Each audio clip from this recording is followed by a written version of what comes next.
Welcome to the Great Detectives of Old Time Radio. From Boise, Idaho, this is your host, Adam Graham. If you have a comment, email it to us, box13@greatdetectives.net. Follow us on Twitter at Radio Detectives and become one of our friends on Facebook, facebook.com/Radio Detectives.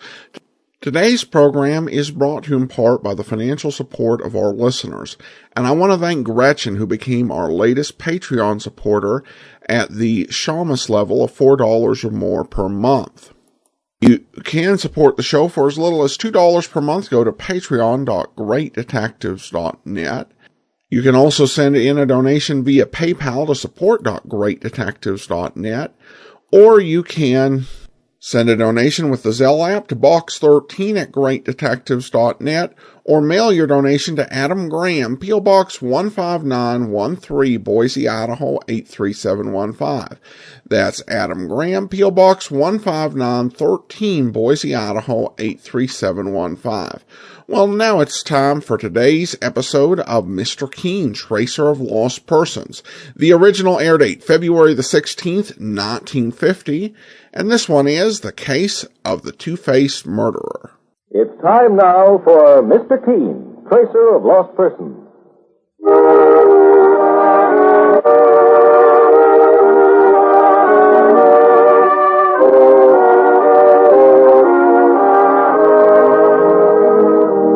Ladies and gentlemen, Aniston and Colinos present Mr. Keen, Tracer of Lost Persons, one of the most famous characters of American fiction in one of radio's most thrilling dramas.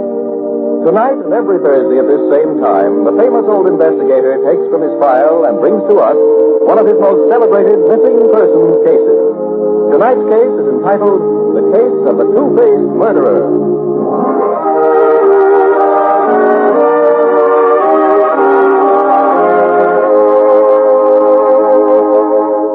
There's hardly a person who doesn't suffer now and then from the pains of a headache, neuritis, or neuralgia. That's why you'll want to know about Anacin. It's a way that thousands of people are using because it acts incredibly fast to relieve such pains. Anacin is like a doctor's prescription. That is, it contains not just one, but a combination of medically proven active ingredients. Literally thousands of people have been introduced to Anacin by their own physicians and dentists who have given them Anacin tablets at some time or other.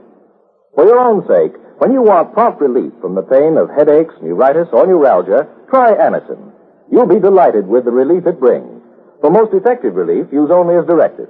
Ask for Anacin, A-N-A-C-I-N, at any drug counter.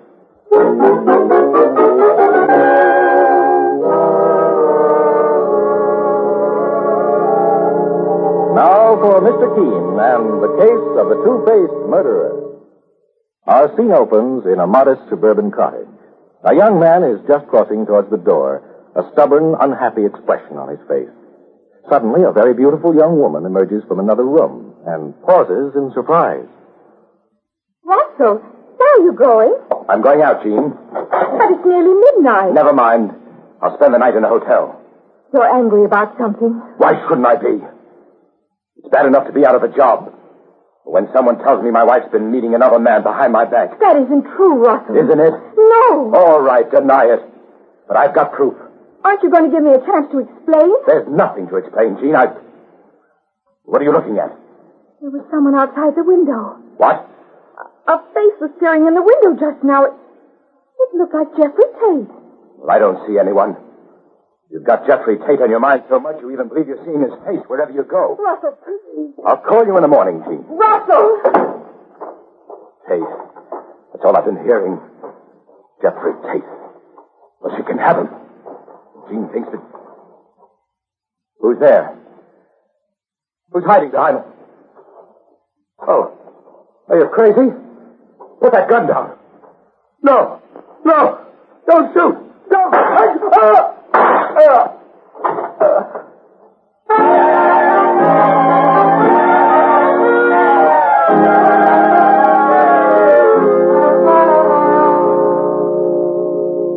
When I heard the shots, Mr. Keith, I ran out of our cottage and found my husband, Russell, lying on our lawn.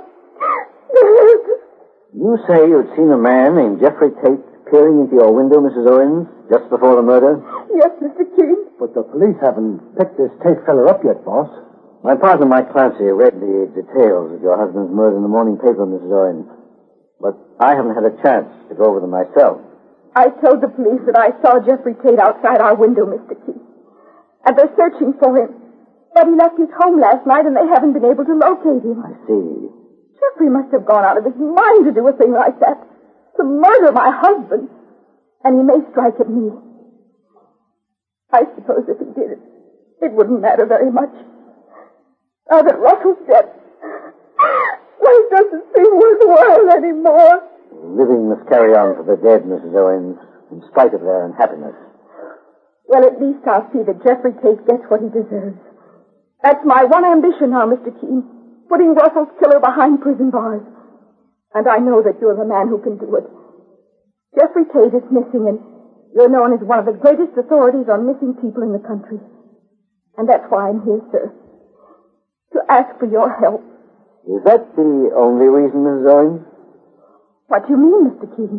When you described the events preceding the murder, you said you had a quarrel with your husband. It was evidently over this man, Jeffrey Tate. That's true. Russell, my husband. Look, I was seeing Jeffrey behind his back. Were you? I saw him, yes. I have nothing to hide, Mr. Keene. I've told this to the police. I've seen Jeffrey Tate because my husband was out of a job. And Jeffrey's engineering firm has a wonderful opening for him. Go on, Mrs. Owens. I knew Jeffrey years ago, but I believe he was in love with me once. Russell knew that. That's why he was so jealous. Then you believe Jeffrey Tate might have killed your husband because of unrequited love? I don't know, but I saw him there at the window, Mr. Keene. Isn't that enough evidence? Not quite. A murderer would hardly let himself be spotted so easily, just before he commits a crime. No, there's something odd in the circumstances. Tell me, is Jeffrey Tate still a bachelor? No, he's been married for years. Well, Mrs. Owens, suppose I investigated this case and found out that Tate wasn't actually guilty of murdering your husband. But who else could have done it, Mr. Keene? Everyone is a suspect in the murder case. That is, everyone who may have had a motive. Even you could be considered a suspect by the police. What? If I take this case, Mrs. Owens, I promise you I'll find the actual killer, no matter who he or she may be. Mr. Keene, just find my husband's murderer and give me a chance to say in my heart that I did everything I could to see that justice was done. Very well, Mrs. Owens. I have your address. You'll hear from me after I have a chance to go over the details with the police. Thank you, Mr. Keene. Goodbye, sir. Goodbye, Mr. Clancy. So long, ma'am. Goodbye, Mrs. Owens. She's a very beautiful young woman, isn't she, Mike? Well, sure, and a girl with looks like that can start trouble pretty easily, Mr. Keene. Well, how do you mean? Oh, this business of seeing another man outside of her window. Just before her husband was shot. Well, it's just her word against the other man's, that's all. Maybe she didn't see anyone at all.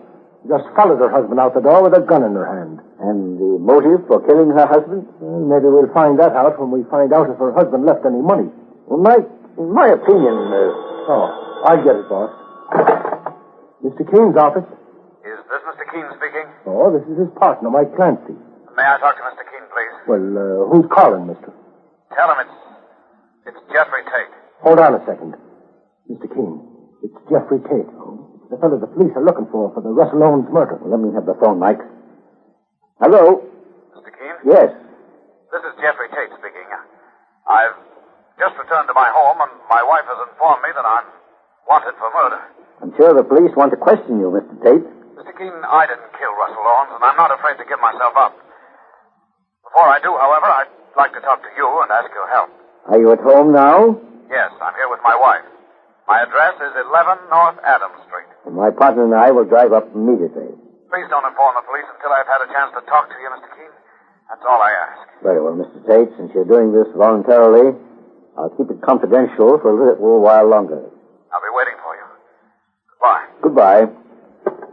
Get the car, Mike. We're driving to Jeffrey Tate's home immediately. That phone call may put an entirely different aspect on the Owens murder case.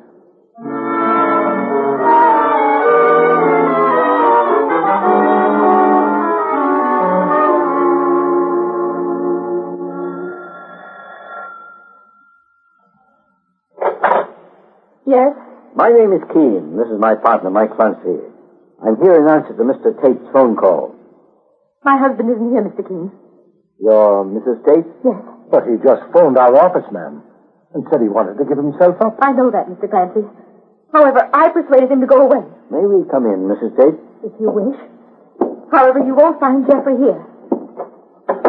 Who is that man standing in the living room? His name is Frederick Barlow. But he has nothing to do with this matter.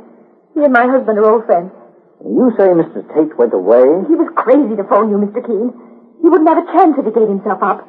And I'm not going to stand by and see my own husband, the man I love, falsely accused of murder. Try not to get excited, Barbara. Mr. Keene is only trying to do his duty. You're Mr. Barlow? Yes. I'm sorry to meet you under these circumstances, Mr. Keene. I know of your reputation. I've been wanting to make your acquaintance for years. Mike. Yes, boss. Search the house thoroughly. Okay, Mr. Keene. He can search it from top to bottom, but he won't find my husband. You realize, Mrs. Tate, how difficult that will make matters for your husband? What do you mean, difficult? Jeffrey was practically being accused of murder already. Yes, but he could have defended himself, and I would have helped him do it. Now, as a fugitive from justice, he's become even more of a suspect. I don't care, Mr. Keene. I only want to make certain Jeffrey is safe. Barbara, I think you're being very foolish. Please keep out of this, Frederick. Mr. Barlow, were you here when Mr. Tate left the house? Now, wait a minute, Mr. Keene. I had nothing to do with it. Please answer my question. Yes, I was here. And you know where Jeffrey Tate has gone. Why, Frederick, if you tell Mr. Keene, you'll regret it. I'll never speak to you again as long as I live. And Jeffrey will hate you for it. I don't think he'll hate me, Barbara. Jeffrey's not that kind of man. He left here against his will because you started to get hysterical. You know I didn't agree with you, and I thought Jeff should place his faith in Mr. Keene's ability to find the real murderer. Tell Mr. Keene, then. Tell him where Jeffrey went. Go on. Give your best friend away to the police. I have no intention of doing that, Barbara, I assure you. Perhaps the police may compel you to do it, Mr. Barlow. In that case, I'd have no choice, Mr. Keene. However, right now, I know nothing of Jeff Tate's whereabouts officially. Good night, Barbara. May I have your permission to leave, Mr. Keene? I can't hold you, but I'll have to report your part in all this to the police. As you wish, Mr. Keene. Well, Mrs. Tate, you're going to be reasonable and give me a chance to find out whether your husband is innocent or not? No, Mr. Keene. You can stay here until morning if you like, but you won't get any further information out of me. Mr. Keene, sir. Yes, Mike. Come in here for a second, sir. I found something important. What is it, Mike? Well, it's here in the study, Mr. Keene. But first, take a look at that picture on the mantelpiece. Signed to Barbara with all my love, Jeffrey. That must be a photograph of Jeffrey Tate. Now come over to the desk. Look at this mask. Where did you find the mask, Mike? Inside the desk, boss. And it looks as if it's made of some kind of plaster. And it's the image of that fellow there in the picture. Well, you're right, Mike. He is a life-size plaster likeness of Jeffrey Tate's face. It's hollow in the inside. And the signature of the sculptor appears to have been cut into the inside. I can read the name Dario. Well, what do you make of it, Mr. Keene? Dean Owens claims just before her husband was murdered, she saw a glimpse of Jeffrey Tate's face outside her window. It was almost midnight, and the light was probably bad. Well, sure, and maybe someone else could have been wearing this mask so as to look like Jeffrey Tate and make him take the blame for the killing. It's an interesting theory, Mike. It's certainly worth looking into. Apparently, this case has taken a strange new twist. If the theory concerning this mask is correct, we're actually looking for a two-faced murderer.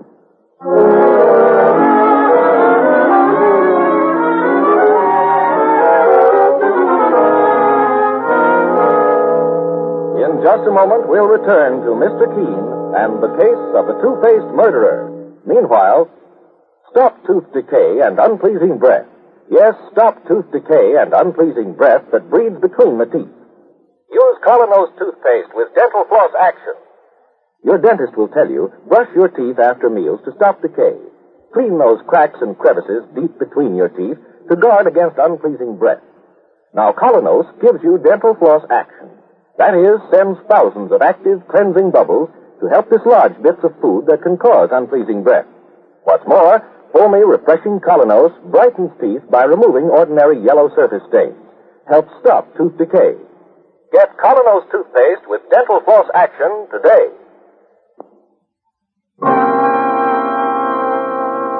Now back to Mr. Keene and the case of the two-faced murderer. Mr. Keene, the eminent investigator, and his partner, Mike Clancy, are investigating the strange murder of Russell Owens, who was shot to death just outside his suburban cottage. Among the suspects is a man named Jeffrey Tate, who has disappeared, hiding somewhere at his wife Barbara's insistence. But now, Mr. Keene and Mike have found another clue to the murder in the Tate house. And as Mr. Keene confronts Barbara Tate with the evidence... Mrs. Tate, have you ever seen this plaster mask before? Oh, Mr. Keene, where did you get that? My partner, Mike Clancy, found it in your husband's desk in the study. According to the photograph of your husband, this mask is a perfect likeness of him. Why, I haven't seen that mask in years. I thought it was lost. If you really want to help your husband prove his innocence, Mrs. Tate, better you tell us the truth. Mike is right. This mask may be an important clue that might absolve Jeffrey Tate from a charge of murder. How do you mean, Mr. Keene? Well, someone may have used this mask to impersonate your husband. What? Russell Owens was shot late at night. And just before the murder, his wife thought she saw your husband's face peering in through the window. You mean some other man could have worn that mask, trying to place the blame for the murder on my husband? Perhaps, Mrs. Tate. But I'm not fully convinced that's the entire truth. But it's something to work Oh, on. Mr. Keene, I'd do anything to prove that Jeffrey is innocent. But I don't know much about that mask. Jeffrey had it when we were married. Do you know where he got it? Yes, I do. Jean Owens gave it to him. Jean Owens, the murdered man's wife? Yes, Mr. Keene. She and my husband knew each other before I met Jeffrey. So she told me. She also said that she quarreled with her husband Russell because of Jeffrey. Russell Owens thought she was seeing your husband on the sly. My husband's always been faithful to me, Mr. Keene. Jean Owens may have chased him, According but... to Jean Owens, she only saw your husband so as to get a job for Russell in your husband's engineering firm. Mrs. Tate, the signature of the sculptor who called himself Dario is inscribed on this mask. Have you ever heard the name before? No, Mr. Keene. Now, for the last time, Mrs. Tate. Will you tell me where your husband has gone? I don't know. Oh, she's hedging again, boss. No, that's the truth, Mr. Clancy. Oh, I admit I begged Jeffrey to leave the house before you came and persuaded him not to give himself up. But I honestly don't know where he went. And I may never see him again either. Well, will you promise to get in touch with me if you do hear from him?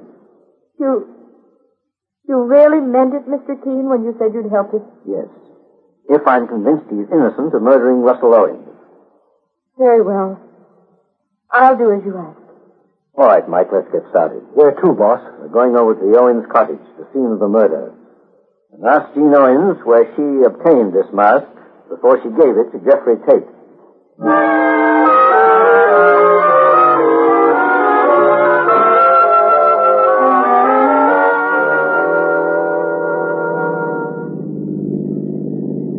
This must be the Owens house, Mike. Park over here in front of the door. Right, sir.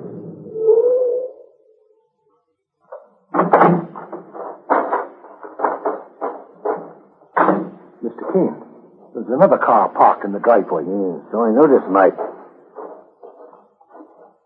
The house door's open, boss. Look. Come along, Mike. I've got a feeling we're running into more trouble. Inside, Mike. This way. Yes, preserve us, Mr. Keene. There's a woman's body on the floor. Mike, it's Jean Owens. Oh, she's dead, boss. She's been strangled. Yes. Look at her throat. It's all discolored. But not from the effects of the strangulation. This looks like some kind of clay or putty on her neck. Stand where you are, mister. You don't need that gun. I'm not armed. Boss, this fella looks like that picture of Jeffrey Tate we saw in his house. I believe it is, Mr. Tate. Yes, I'm Jeffrey Tate. I was just about to phone for the police when I heard you come in. Sure, that's a good story, all right. You've got 2 victims to your list now, mister, and I'm not letting you add a third. Just a moment with those handcuffs, Mike. Mr. Tate, have you any explanation for being found here with Jean Owens' body? Oh, I came into the house just before you did, Mr. Keene, and found her on the floor. Why did you come here? I wanted to ask Jean why she was so certain that I was the man she saw outside her window, just before her husband was murdered. And why did you leave your home after phoning me? Barbara, my wife, insisted that I go. But I was going to give myself up after I talked to Jean Owens and tried to find out why she implicated me in her husband's murder. No. Where were you on the night of the murder, Mr. Tate? Why couldn't you be located by the police? I was in my office, Mr. Keene, working. I worked so late that I slept there on the couch all night. Can you prove that with a witness? No, I was all alone. Well, tell me something, Mr. Tate. Were you in love with Jean Owens at any time? Years ago I might have been, but not anymore. However, your wife could be jealous of Mrs. Owens, even now. You can't implicate Barbara, Mr. Keene. She's completely innocent. That remains to be seen. Mike? Yes, boss. Show Mr. Tate the mask we found in his study. Well, it's wrapped in this paper here. Here it is. You recognize that mask, Mr. Tate? Why, yes. Jean Owens gave that to me before I was married. Where did she get it? Why, I don't know. She gave it to me when I admired it in her home. Someone had made it from a picture Jean had of me. It seems to me this fella can't explain very much, Mr. Keene. I'm for taking him down to police headquarters. Well, Mike, 1 hour more or less won't make any difference. You'd better call the police and tell them we just found Jean Owens' body. Then ask them to send a detail of men to Mr. Tate's home in an hour. I may have important evidence for them.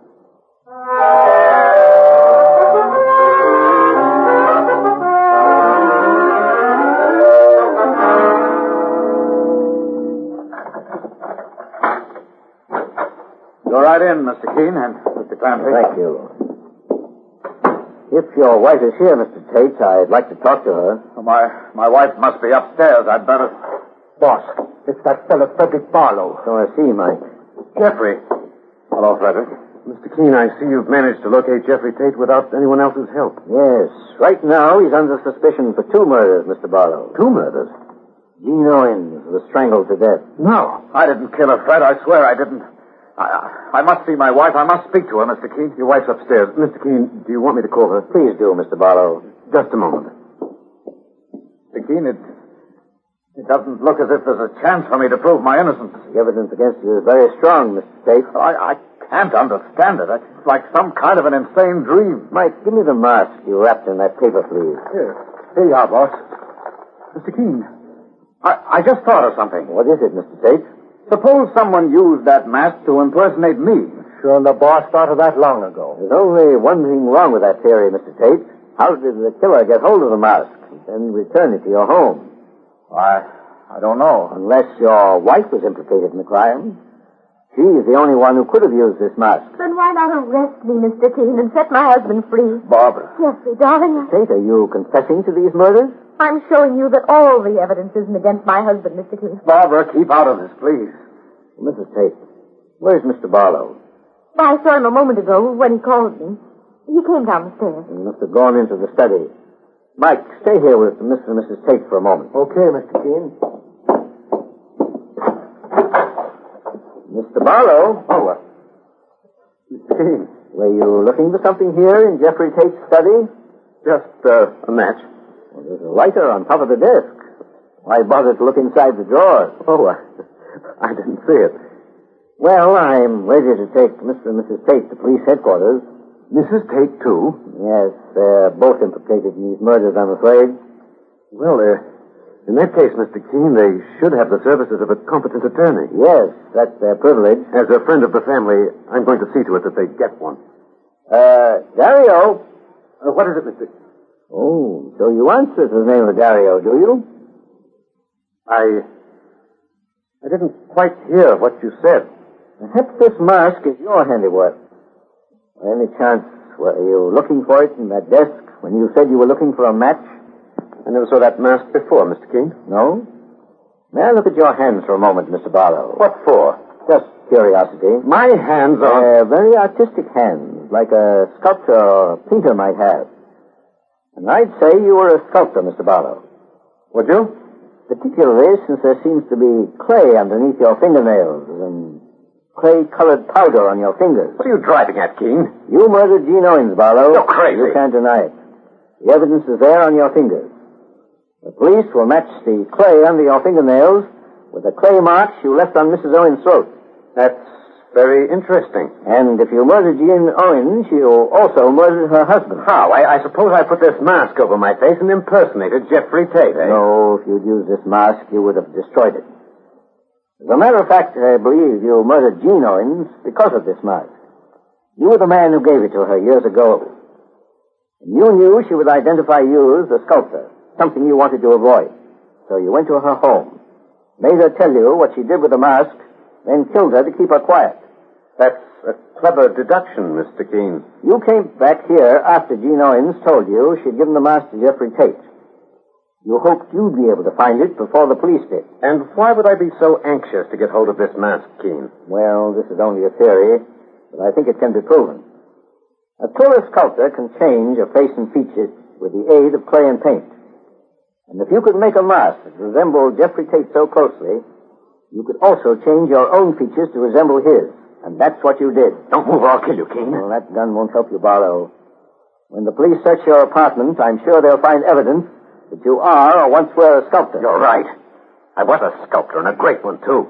But no one ever appreciated me. No one knew what a genius I was. It rankled in your mind, didn't it, Barlow? I could have taken it if Jean hadn't turned me down for that idiot Russell Owens. So you, too, were in love with Jean. At first, I thought my rival was Jeffrey Tate, but then I found out it was Russell Owens. Tate took it like a man. You let it eat inside your soul until he drove you to murder. I'm going out that terrace door, Keene. If you try to stop me, I'll shoot. You see, Keene, I'm still the genius.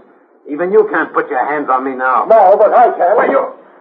For a minute, Mike, I thought he was getting away. Well, after you went into the study, Mr. Keene, I started to put two and two together like you did. And I figured I'd better keep an eye on both of you. Oh, Barlow's coming out of it, Mike. Oh, I just gave him a light tap with my gun, Mr. Keene, just to keep him quiet when he tried to drill a hole in me. A strange case, Mike. By making himself up to look like Jeffrey Tate, Barlow almost had a double revenge. Tate was a rival of his, too. And he thought Tate would be held for Russell Owens' murder. Appearing at the window so Jean Owens could see him was deliberate and part of his plan. Well, boss, his makeup days are over. Yes, Mike. I think we can now turn the killer with two faces over to the police.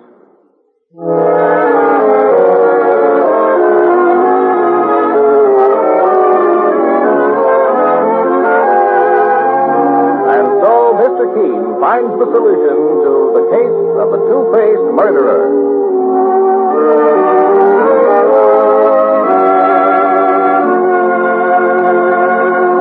The next time you're suffering from the pains of headache, neuritis, or neuralgia, try Anacin. You'll bless the day you heard of this incredibly fast way to relieve these pains. Now, the reason Anacin is so wonderfully fast-acting and effective is this. Anacin is like a doctor's prescription. That is, Anacin contains not just one, but a combination of medically proven active ingredients in easy-to-take tablet form. Thousands of people have received envelopes containing Anacin tablets from their own dentist or physician, and in this way have discovered the incredibly fast relief Anacin brings from pain of headache, neuritis, or neuralgia. So next time such pains strike, take Anacin. For most effective relief, use only as directed. Your druggist has Anacin in handy boxes of 12 and 30 and economical family-sized bottles of 50 and 100. The name is Anacin, A-N-A-C-I-N.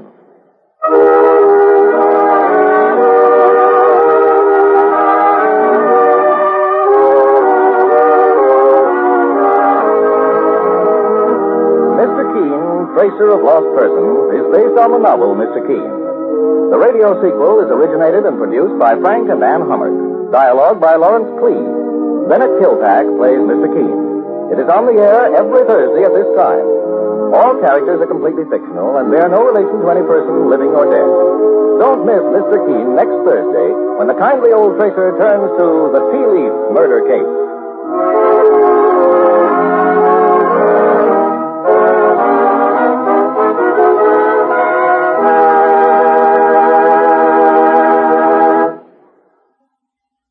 Ever suffer heartburn or upset stomach from acid indigestion?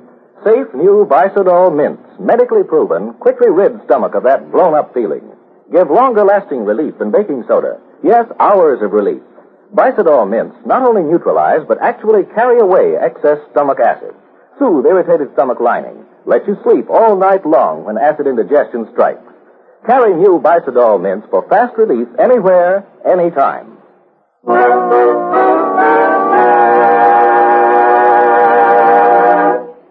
Keene, Tracer of Lost Persons, will be on the air next Thursday at this same time. This is Dick Dunham saying goodbye for Mr. Keene and the Whitehall Pharmaceutical Company, makers of Anacin and Colonos and many other dependable, high-quality drug products.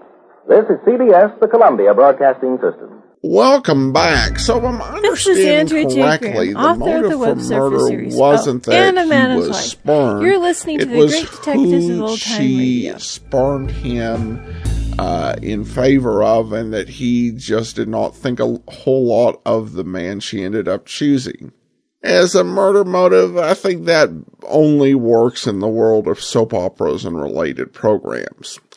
But I guess that's all for now. If you do have a comment, email it to me, box13@greatdetectives.net. Follow us on Twitter at Radio Detectives and become one of our friends on Facebook, facebook.com/Radio Detectives. Join us back here tomorrow for That Strong Guy, and we'll be back next Monday with another episode of Mr. Keene, Tracer of Lost Persons. In the meantime, from Boise, Idaho, this is your host, Adam Graham, signing off.